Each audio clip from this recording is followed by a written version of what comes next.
शाहिद भाई, इस तरह की कंडीशंस इंडिया को ज्यादा सूट करती है पाकिस्तान को? जी जी लाला जी जी, जिस तरह की हम शुरू में जो हम बात कर रहे थे वो ये कह रहे थे, यही बात हुई थी कि जो कॉम्बिनेशन आप लोगों के भारत की टीम का है वो हर लिहाज से सारे जो बॉक्स है वो टिक मार्क हैं, ठीक है ना। तो हर लिहाज से आप चाहे फास्ट बॉलर ले लें, स्पिनिंग अगर स्पिनिंग ट्रैक होगी देन आपके पास जेन्युइन 3 स्पिनर 4 स्पिनर जेन्युइन है। हमारे पास एक जेन्युइन स्पिनर है, बाकी जो है वो पार्ट टाइमर्स हैं। तो आई थिंक कि हर लिहाज से आप लोगों की टीम, और इसीलिए हमने शुरू में और यूसुफ ने यही बात की कि हमारी सिलेक्शन कंडीशन के हिसाब से, पिचेस के हिसाब से ठीक नहीं की गई है। तो मेरे ख्याल में कोई भी कंडीशन हो, आप इंडिया की टीम हर लिहाज से बैलेंस है। फिर से एक नए वीडियो लेके हाजिर है दोस्तों। कल है भारत पाकिस्तान मैच और मज़ा आने वाला है, महा मुकाबला है भाई। सभी को पता है कि भारत पाकिस्तान के बीच में कितना बढ़िया मुकाबला होता है, कांटे का टक्कर होता है।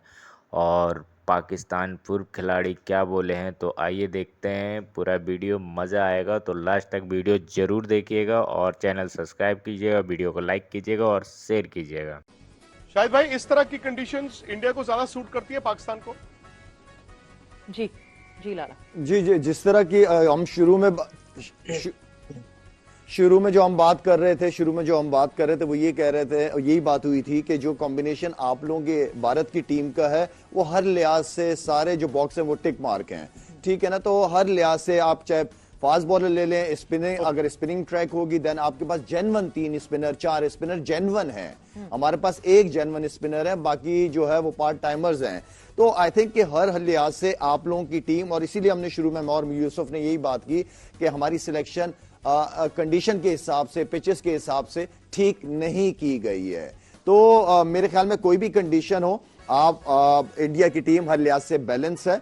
हाँ, हमारे हर प्लेयर को, जो मैं पहले बात की है कि हर प्लेयर को परफॉर्म, 11 के 11 लड़कों को परफॉर्म करना पड़ेगा against world class team Bharat.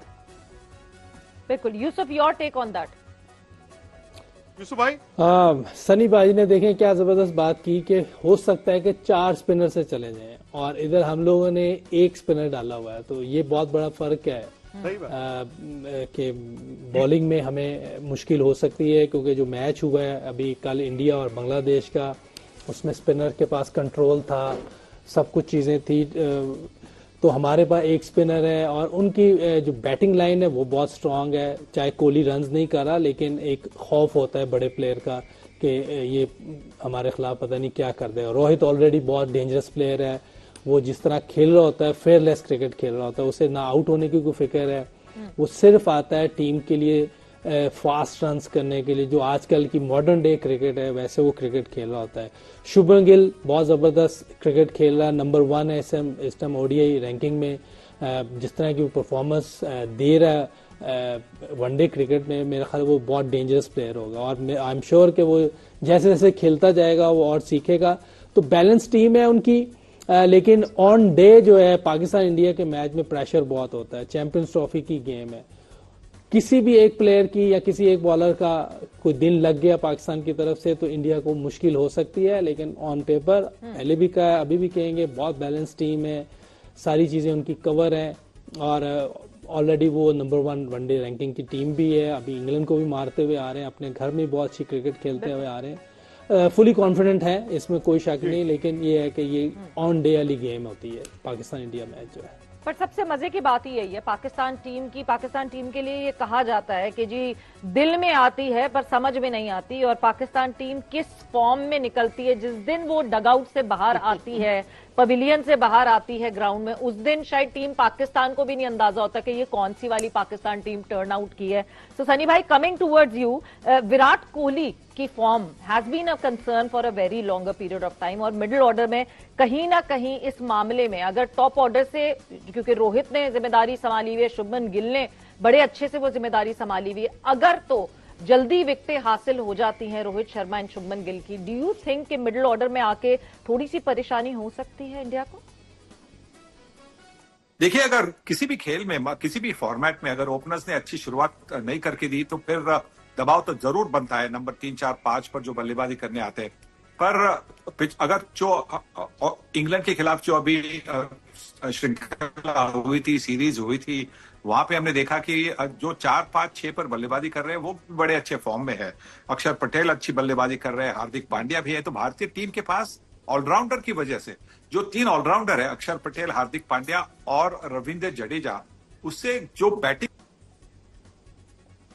पहले विकेटें जल्दी जाती है तो भी परेशानी की वजह नहीं होगी, क्योंकि उनके पास वो काबिलियत है कि वो रेस्क्यू कर सकते हैं और बड़ा स्कोर बना सकते हैं।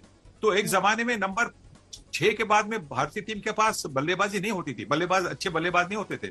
अब हमारे पास हार्दिक पांड्या जैसे है, वो बड़े बड़े हिटर भी है, वो नंबर 6-7 पर बल्लेबाजी कर सकते हैं। रविंद्र जडेजा भी बल्लेबाजी कर सकते हैं। इसीलिए अगर पहली 2-3 विकेटें गई तो भारतीय टीम नर्वस तो जरूर होगी, क्योंकि हर एक मैच में नर्वसनेस तो होती है, पर जो परेशानी होती है वो शायद उतनी नहीं होगी।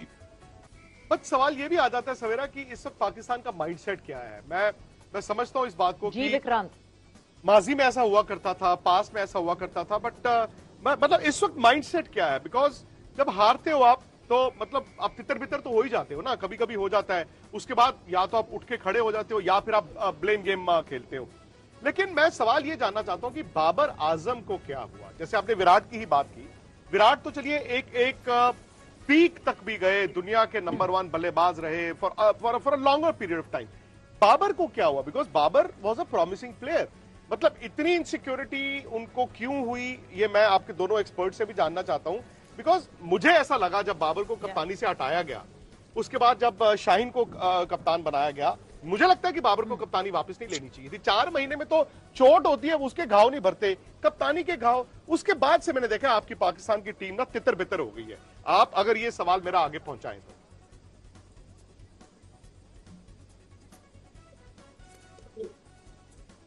जी जी लाला। यूसुफ, सबसे पहले मैं आपसे जानना चाहूंगी ये जो बात अभी विक्रांत ने की है।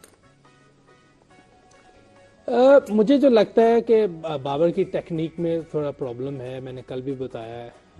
और स्पिनर के अगेंस्ट जैसे हमारे पास्ट में प्लेयर खेलते थे, ज़हीर अब्बास, सईद अनवर, जावेद मियांदाद, ये टॉप क्लास प्लेयर थे, एक्स्ट्रा कवर खेलते थे, स्वीप शॉट खेलते थे, कदमों का इस्तेमाल करते थे। और बाबर का मुझे लगता है कि एक तो टांग उसकी जल्दी क्रॉस चली जाती है स्पिनर पे, ऊपर से ना वो स्वीप शॉट खेलता है, ना रिवर्स स्वीप खेलता है, कदमों का इस्तेमाल भी नहीं कर रहा, तो वो प्रेशर उस पर आता रहता है। डॉट बॉल जो इतनी ज़्यादा उसकी स्पिनर्स के अगेंस्ट होती है, और मैं हो सकता है मैं गलत हूँ, लेकिन इतने टॉप क्लास स्पिनर नहीं है ये अपना वो जो उनका ब्रेसवेल है, या वो और पार्ट टाइमर ग्लेन फिलिप्स भी हमें आगे लगाता है, सेंटनर, ये ऐसे स्पिनर नहीं है कि जिन पे आप इतना फंसे।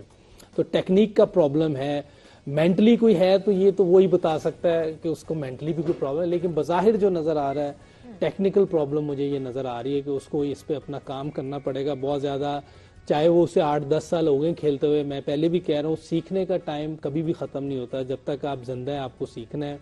और इसमें मुझे ये प्रॉब्लम नज़र आ रही है, इसको ये जल्द अज जल्द इसको ठीक करना चाहिए। आप सामने अगर हरभजन बॉलिंग कर रहा है, Muralidharan, Saqlain, Shane Warne bowling कर रहा है, तो मुझे थोड़ा समझ आता है कि यार चलो कोई डॉट हो जाए, लेकिन इतना भी डॉट उस टाइम नहीं प्लेयर खेलते थे। ऐसे बॉलर्स के खिलाफ जो वर्ल्ड क्लास बॉलर हैं, शाहिद बॉलिंग कर रहा है, कोई और बॉलिंग कर रहा है, तो कोई मेरी समझ से बाहर है कि इतनी ज़्यादा ये हो रही है। इसमें टेक्निक से ज़्यादा और कोई मसला मुझे इतना ज़्यादा नहीं लग रहा है, क्योंकि उसकी टांग पहली क्रॉस चली जाती है, फिर वो स्टक हो जाता है एक जगह पर। लाला, स्लो 50 आई है बाबर की, मगर ये कि क्या उस स्लो 50 से वो कॉन्फिडेंस आगे बिल्ड हो सकता है कि नहीं जी वो उसको पेस करने की कोशिश करें, क्योंकि टाइम तो उन्होंने काफी गुजारा मिडिल में। देखो विक्रांत ने पहले बात की है कि क्या माइंडसेट तो खैर वही बता पाएंगे, लेकिन माइंडसेट आपको कल के मैच में आपका माइंडसेट, आपकी बॉडी लैंग्वेज, आपका एटीट्यूड, ये मैच जितवाएगा। आप पास्ट में क्या हुआ उसको भुलाना पड़ेगा और आपको एक नए माइंड के साथ जाना पड़ेगा। और इंडिया के खिलाफ जब भी मैचेस होते हैं हमारे, आप ऑटोमेटिकली बॉडी लैंग्वेज चेंज हो जाती है। तो कल का माइंडसेट बहुत इंपॉर्टेंट है, और खास तौर पे रिजवान की लीडरशिप का कल एक इम्तिहान है। तो ये सबसे इंपॉर्टेंट रहेगा। बाकी बाबर के बारे में यूसुफ ने बड़े अच्छी तरीके से बताया, और मैं ये कहूंगा कि बाबर आजम, क्योंकि लास्ट मैच हुआ है, कॉन्फिडेंट होगा, 50-50 ही होते हैं चाहे कितनी बॉलों पे हो, लेकिन यह है कि इंडिया के खिलाफ जब आप खेलते हो तो आपने कितना परफॉर्म किया होता है या कितना नहीं किया हुआ होता, वो उस दिन के ऊपर पता चलता है कि आप क्या फील करते हो। तो आपका माइंडसेट, आपका एटीट्यूड, आपकी बॉडी लैंग्वेज कल का मैच आपको अच्छा जीत की तरफ लेके जा सकती है अगर ये 3 चीजें आप ग्राउंड में लेके उतरे हैं। जी विक्रांत। नहीं, मैं बिल्कुल सही कहा, बस मैं इतना बस जानना चाहता था वो कप्तानी वाला, अगर शाहिद भाई अगर उस पर कुछ, क्योंकि मुझे इंडिया में बैठ के ये लगा कि जब एक बार आपकी कप्तानी ले ली जाए, और इंडिया में क्या हुआ पिछले 25-30 साल में देखें, कप्तानी की ट्रांजिशन बड़ी अच्छी होती थी, एक कप्तान से दूसरे फिर आगे। मुझे लगा वर्ल्ड कप 23 के बाद जब बाबर को हटाया गया, शाहीन को बनाया गया, फिर बाबर ने कहा नहीं जी मैं तो फिर कप्तानी करूंगा, फिर हटा दिया गया। मुझे लगा कि आपके ड्रेसिंग रूम में ना उस चीज को लेकर शाहिद भाई खिलाफत हुई है। मेरा ये यहां से मौकिफ है, आई डोंट नो आप क्या कहते हैं।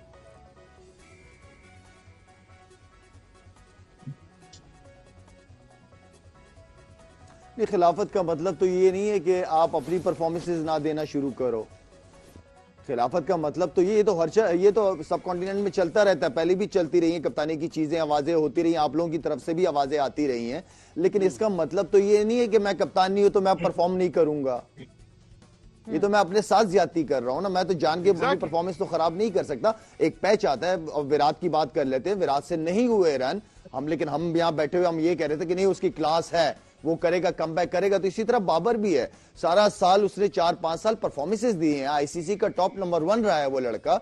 अब परफॉर्मेंस नहीं होती, सुनील भाई बैठे हुए हैं यहाँ पे, बड़े प्लेयर है, बड़े बैट्समैन, मोहम्मद यूसुफ बड़ा बैट्समैन रहा है, इन लोगों की परफॉर्मेंसेस नहीं होती। हाँ, परफॉर्मेंस ना होना अलग चीज है, उसको परफॉर्म करना किस तरीके से, वो आर्ट है, वो आना चाहिए एक बड़े प्लेयर को। बिल्कुल, इंटेंट जो है वो सामने आनी चाहिए। भजी आपकी तरफ में आऊंगी, और जिस तरह अभी मैंने थोड़ी देर पहले सनी भाई से भी ये पूछने की कोशिश की थी, बुमराह के बगैर इंडिया, बहुत ज्यादा उस पर एक डिबेट रही। Bumrah is a very important factor for India in the recent past, he has been the spearhead bowler for India. ठीक है, शमी ने आपको परफॉर्मेंस देकर दी कल, जो कि सब डाउटफुल थे, इवन रोहित डाउटफुल थे कि पता नहीं किस तरह परफॉर्म करेंगे, क्या शमी की परफॉर्मेंस होगी। बट उसके बावजूद without Bumrah less India in front of Pakistan matter करेगा।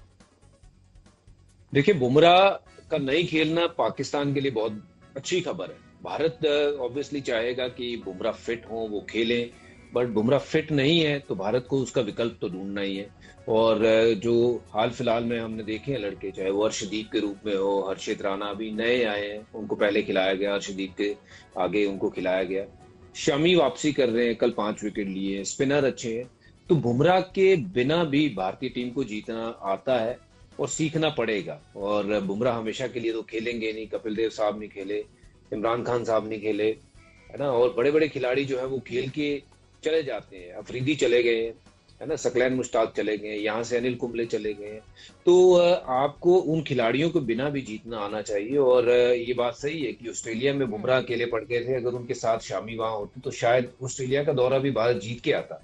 बट कहीं ना कहीं भारत को ये बुमराह के बगैर सीखना होगा कि कैसे जीता जाता है। अब कोहली है, कोहली नहीं रन बना रहे तो भी भारत जीत रहा है। So you have to have players who are not kind of उनके ऊपर डिपेंडेंट हो सिर्फ बुमराह पे या कोहली के ऊपर कि ये 2 लोगों की टीम नहीं है। You need 6-7 guys performing at the same time to win championship.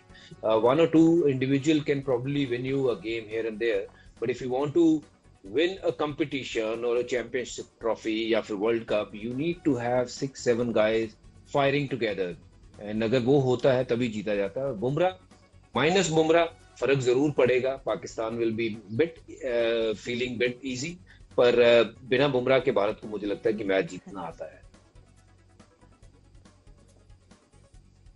मैं रोहित शर्मा की कप्तानी के बारे में जानना चाहता हूं, बिकॉज़ उनके सवेरे ये बजी का बहुत इंपॉर्टेंट पॉइंट है। इस पॉइंट पे मैं भी आपसे बहुत दफा बात करता रहा हूं कि किसी के होने से और ना होने से फर्क नहीं पड़ना चाहिए। आपकी बेंच इतनी स्ट्रांग होनी चाहिए कि कोई प्लेयर ना हो, ये बिल्कुल बजी ने बिल्कुल ठीक बात की। अगर आपका कोई प्लेयर ना हो तो आपकी बेंच इतनी स्ट्रांग होनी चाहिए कि उसकी कमी महसूस ना हो। बिल्कुल। तो जो 11, क्योंकि ये कोई टेबल टेनिस या स्क्वॉश का गेम नहीं है, इंडिविजुअल गेम नहीं है, ये 11 लड़कों की टीम होती है। तो मेरे ख्याल में क्योंकि आबादी ज्यादा है, क्रिकेट खेली बहुत ज्यादा जाती है, क्रिकेटर्स बहुत ज्यादा है, तो एटलीस्ट आपके 15 जो बेंच पे बैठे हुए हों वो जो अंदर खेल रहा है उसको ये पता होना चाहिए अगर मैं परफॉर्म नहीं करूंगा तो मेरे पीछे एक लड़का बैठा हुआ है जो बिल्कुल रेडी है। तो बेंच स्ट्रेंथ की अगर बात करें, जैसे मैं इंडिया की अगर बेंच स्ट्रेंथ की बात करूं, इसमें अभी आपके पास ये फास्ट बॉलर खेल रहे हैं, अगर इसमें से किसी को बिठाना है तो लेफ्ट आर्म फास्ट बॉलर इनका क्या नाम है उनका, हाँ वो है, पंडित है। तो मेरे ख्याल में इनके पास बेंच स्ट्रेंथ है, किसी के होने ना होने से फर्क नहीं पड़ना चाहिए। और यही चीज मैं पाकिस्तान टीम के बारे में भी लाजमी करूंगा कि आपकी बेंच स्ट्रेंथ, साइम अयूब नहीं है ठीक है, कोई मसला नहीं, फखर नहीं है, कोई बात नहीं, लेकिन आपकी बेंच स्ट्रेंथ इतनी स्ट्रांग होनी चाहिए कि उसकी जगह फिल हो सके। वैसे जैसे भज्जी ने कहा कि बुमराह नहीं है तो पाकिस्तान बहुत खुश होगा, मेरे ख्याल से फखर नहीं है तो इंडिया भी बहुत खुश होगा कि अब फखर नहीं है, वरना जो है फखर टॉप दी ऑर्डर आके एक थ्रेट जरूर रहते हैं इंडिया के लिए। सनी भाई, कमिंग टूवर्ड्स यू, और जिस तरह कल ये मुकाबला हुआ इंडिया और बांग्लादेश का, कहीं ना कहीं किसी पॉइंट पे कोई भी एक्सपेक्ट नहीं कर रहा था कि इतना डीप लेकर जाना पड़ेगा इंडिया को ये मैच बांग्लादेश के अगेंस्ट, मगर क्योंकि वो कंडीशंस भी ऐसी थी और डीप ले जाना पड़ा। अब बांग्लादेश को हम जब अभी रेट करते हैं और रीसेंट पास्ट परफॉर्मेंसेस देखते हैं, यस ठीक है इंडिया के खिलाफ आई थी उनकी परफॉर्मेंसेस, मगर अभी रिसेंटली उनकी कोई अच्छी परफॉर्मेंसेस नहीं आई। क्या वो कहीं ना कहीं पॉइंट ऑफ कंसर्न बनता है कि जब बांग्लादेश के खिलाफ इतना डीप ले जाना पड़ा मैच, तो ऐसा तो नहीं है कि पाकिस्तान के खिलाफ कहीं फंस सकता है मैच? नहीं, मुझे लगता है कि जो हुआ वो एक्चुअली अच्छा हुआ, क्योंकि उससे भारतीय टीम को जो अपनी डेप्थ थी, मतलब जो टेम्परामेंट की डेप्थ थी, वहां पे उनको जाना पड़ा। जैसे कि शुभमन गिल ने जिस तरह से बल्लेबाजी की, जिस तरह से संभाला, केएल राहुल ने शुरुआत में थोड़ी सी धीमी बल्लेबाजी की, पिच को आजमाया, उसके बाद में बड़े शॉट्स खेले, तो उसे मुझे लगता है कि भारतीय टीम को जो प्रैक्टिस मिलनी थी वो प्रैक्टिस जरूरी थी। अब ये अगर होता कि 35 और 5 के बाद में अगर बांग्लादेश को 125 में ऑल आउट कर देते तो भारतीय टीम हाँ जीत तो आसानी से हासिल कर सकते थे, पर जो प्रैक्टिस जरूरी होती है, मैच प्रैक्टिस, वो उनको नहीं मिलती। तो मुझे लगता है कि जो हुआ वो अच्छे के लिए हुआ, और उससे मुझे लगता है पाकिस्तान के खिलाफ जो कड़ा मुकाबला होने वाला है उसके लिए जो प्रैक्टिस चाहिए थी वो उनको मिल गई।